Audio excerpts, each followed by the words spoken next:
Hey everybody, David here, and today we're going to talk about oscillators, right?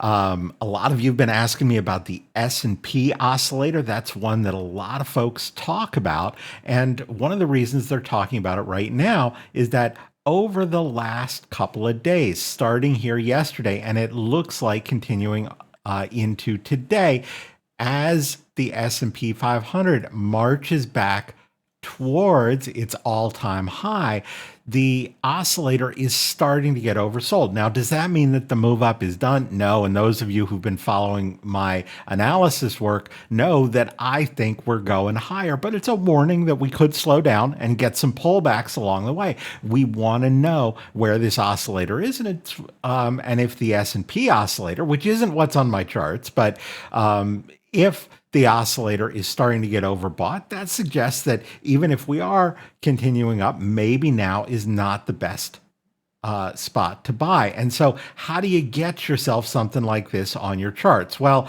I can tell you where you can get the S&P oscillator, not how you can get it on your charts. I don't think you can get it on your own charts. But if you want the oscillator, well, you go to the Market Edge website and you pay them $500 a year, and you can get the same indicator that some TV personalities use and that sort of stuff. But I want to show you how you can get something that is better and really without paying $500 a year. So the indicator that I'm showing you on my charts is what I call the Big Picture Oscillator. You can get it from Simpler Trading. They handle pretty much all of my work, and what I can tell you, as far as, well, I can tell you a lot about how it compares to the S&P oscillator. Now, if you look quickly again at this S&P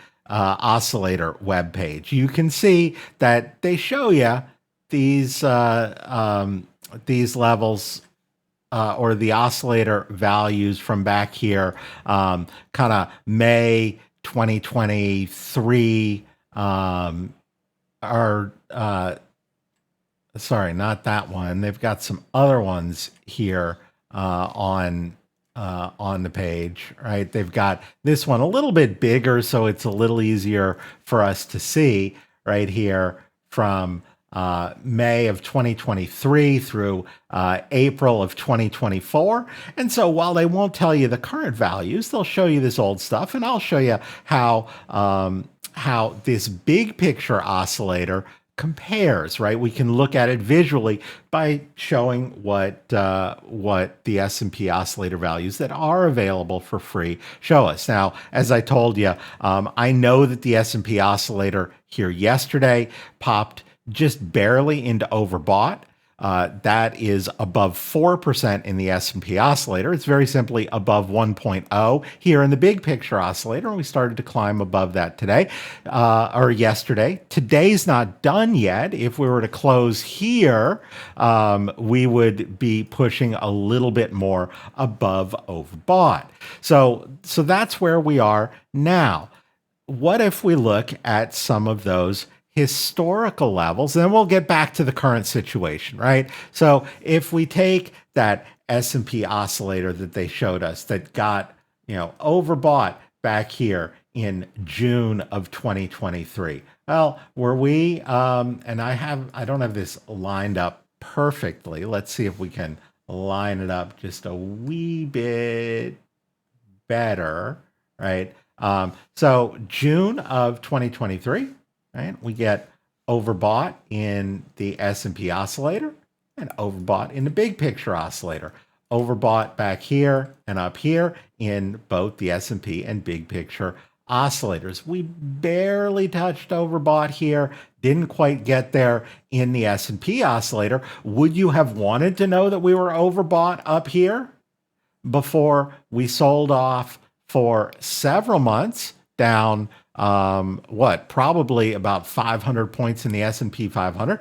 I think you would have wanted to know. That's one of the reasons why I said that I think you want to consider the big picture oscillator slightly better for this purpose. This is a spot where you don't want to be buying. This is a spot where you want to be out and you want to buy back here where both indicators, if we switch back over here, right, we're getting oversold down at this low, and that's a time to get in for a turn back up. So, like I said, otherwise overbought in both and through here. Other than that one little spot, these mostly line up. Overbought here, oversold here. They're lining up. Now, if we switch back to more current times and take a look, well, in this case, look, from late 2024 in through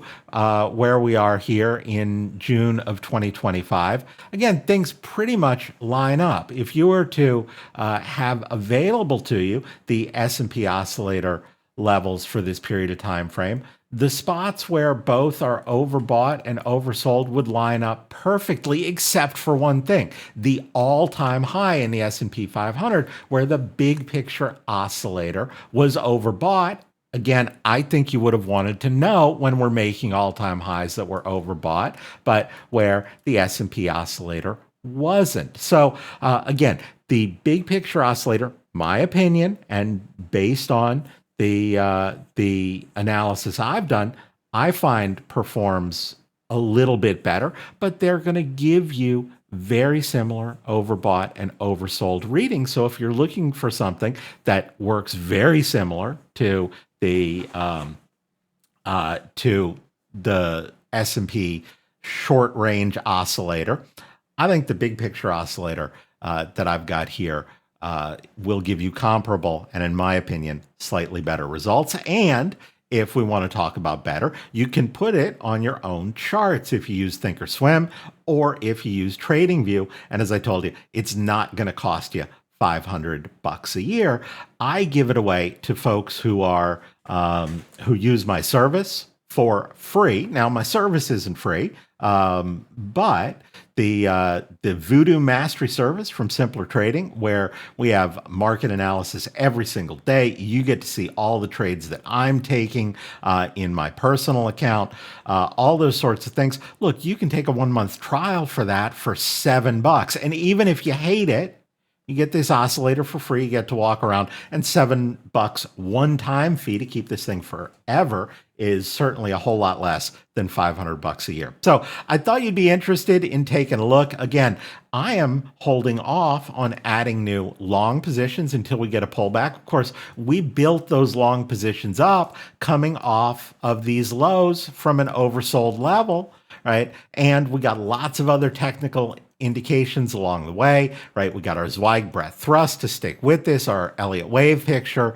is pointing up. Our voodoo lines have us above the all-important fire line. Lots of great technical signals to stick with the upside. But if you're looking for an oscillator that compares with S&P, take a look at this big picture oscillator. I'll have more videos on it coming up, but thought I would show you this today, and I will see y'all soon. Until then, as always, good trading.